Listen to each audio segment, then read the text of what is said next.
आजकल इंस्टाग्राम पर एक ट्रेंड बहुत वायरल हो रहा है। फ्लैश ऑन करो, कांच का ग्लास रखो, पानी भरो और थोड़ा सा हल्दी डाल दो।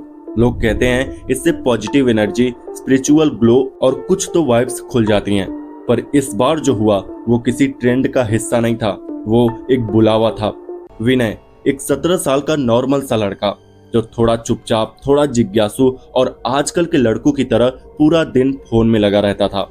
उस रात वो अकेला था। उसके मम्मी पापा एक रिश्तेदार की शादी में बाहर गए थे। शुरुआत में उसे अच्छा लगा कि पूरा घर उसके पास है, लेकिन जैसे जैसे रात गहराने लगी एक अजीब सा सन्नाटा कमरे में फैलने लगा। वो अपने बिस्तर पर लेटा हुआ फोन चला रहा था। फोन के स्क्रीन पर बार बार एक ही चीज सामने आ रही थी। फोन का फ्लैश चालू करो, उसके ऊपर कांच का ग्लास रखो, उसमें पानी भरो और फिर थोड़ी सी हल्दी डालो।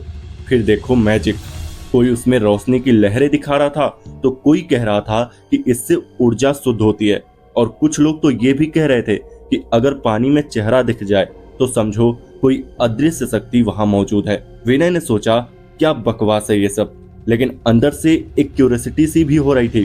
कुछ तो था इस खेल में जो उसे खींच रहा था। बोरिंग भी थी और इंटरेस्टिंग भी। आखिरकार उसने फैसला लिया, चलो करके देखते हैं। रात के लगभग 10 बज रहे थे।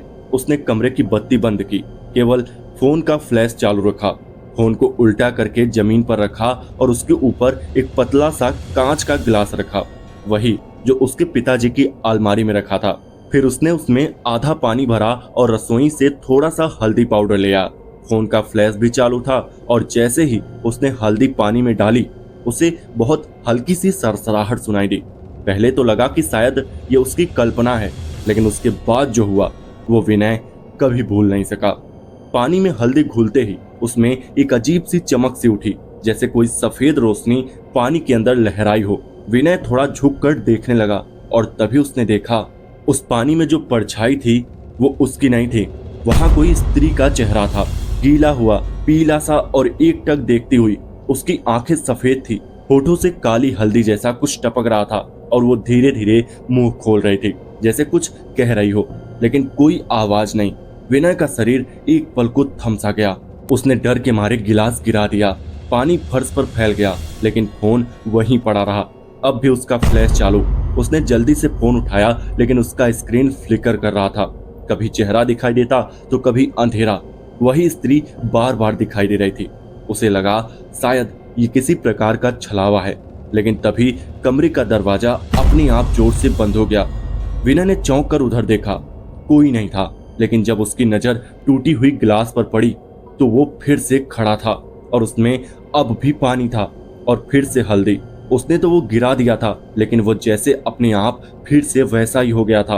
विनय कांपते हुए झुका और ग्लास के पास गया, और जैसे ही उसने भीतर देखा उसी स्त्री का चेहरा फिर से नजर आया। इस बार और भी पास, और भी साफ, और फिर पानी से उसका चेहरा ऊपर उठने लगा। विनय एक झटके में पीछे गिरा। वो स्त्री अब पूरी तरह पानी से बाहर आ चुकी थी, लेकिन उसके कपड़े गीले नहीं थे। वो हवा में तैर रही थी, उल्टे पांव। उसका चेहरा अब भी एकदम भयंकर लग रहा था। न कोई भाव, न पलक, बस एक सीधी नजर विनय की आंखों में। विनय ने खुद को चादर से ढक लिया। दिल जोर जोर से धड़क रहा था, सांसें अटक रही थी। तभी उसे ऐसा महसूस हुआ जैसे किसी ने उसके ऊपर से चादर खींच दी। उसकी पीठ पर किसी के नाखूनों की चुभन सी महसूस हुई। ठंडी बर्फ से उंगलियां उसके गर्दन के पास घूमने लगी। वो चीखना चाहता था पर आवाज ही नहीं निकली। मुंह खुला रहा पर गला जैसे बंद सा हो गया था। उसके हाथ पांव बेतहासा कांपने लगे, और तभी वो स्त्री उसकी एकदम सामने आ गई। उसने अपने लंबे काले नाखूनों से विनय की गर्दन को पकड़ लिया और उसे जोर से दबाने लगी।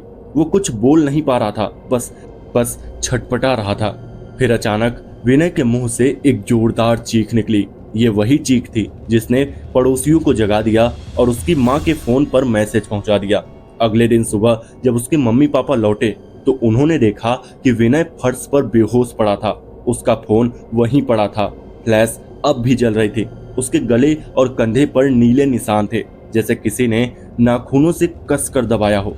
डॉक्टर ने कहा शायद कोई भयंकर सपना था, लेकिन विनय जानता था कि ये सपना नहीं था। उसने अपना फोन फिर कभी रात में नहीं चलाया। उस गिलास को उसने खुद तोड़ दिया और हल्दी की महक से उसे आज भी घिन आने लगती है। कुछ दिन बाद विनय ने अपने फ्रेंड से बात की तो पता चला कि एक और लड़की ने वही ट्रेंड अपनाया था। वो भी बेहोश पाई गई थी और उसके होठों से भी काले रंग का पानी निकला था। शायद ये कोई खेल नहीं था, शायद ये कोई पुराना टोना था जो अब इंस्टाग्राम के जरिए जिंदा हो गया है, या शायद जब हम इन बातों से खेलते हैं तो कोई हमारी बात सुन रहा होता है। अब जब अगली बार आप भी ये ट्रेंड आजमाएं तो एक बार सोचिएगा जरूर, जो चेहरा आपको पानी में दिखता है, क्या आप पूरे यकीन से कह सकते हैं कि वो आपका ही चेहरा है?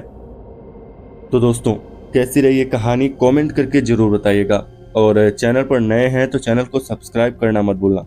तो चलिए मिलते हैं ऐसे किसी और कहानी में, तब तक के लिए बाय।